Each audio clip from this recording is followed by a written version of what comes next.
അപ്പോൾ എൻ്റെ ഫ്രണ്ട് അവൾ വഴിയാണ് ഞാൻ പരിചയപ്പെട്ടത്. അപ്പം ആദ്യം നല്ല ഫ്രണ്ട്സായിരുന്നു. പിന്നെ ഞങ്ങൾ ഏതൊരു സമയത്ത് അങ്ങനെ ഇഷ്ടത്തിലായി. ഞങ്ങൾ റിലേഷൻഷിപ്പിലായിട്ട് 5 കൊല്ലമായി.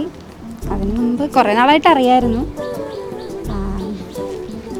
എനിക്ക് പേഴ്സണാലിറ്റിയൊക്കെ ഇഷ്ടപ്പെട്ടത് കൊണ്ട് ഞാനങ്ങ് സെലക്ട് ചെയ്തു. ഞാനങ്ങെടുത്ത്.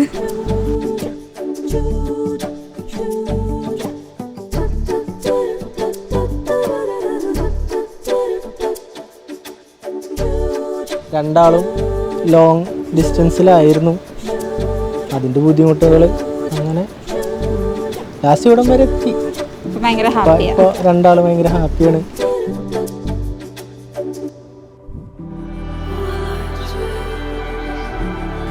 എൻ്റെ വീട്ടുകാർ അവിടെ വിളിച്ച് സംസാരിച്ച് അവർക്ക് താല്പര്യക്കുറവൊന്നുമില്ല. എല്ലാവർക്കും അത് മുന്നോട്ട് കൊണ്ടുപോകാൻ തന്നെ താല്പര്യം. പറഞ്ഞ് കാര്യങ്ങളൊക്കെ ഇതാക്കി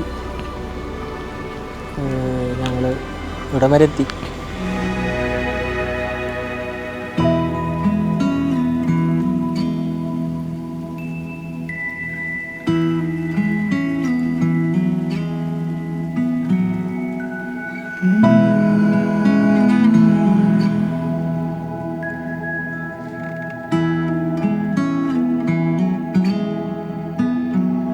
Would you take these words even if they hurt? Make these dead bones live again.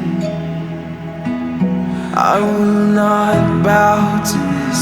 I will not be just another man that loses to my fears. Would you take these words even if they hurt? Make these dead bones live again. I will not bow to this. I will not be just another man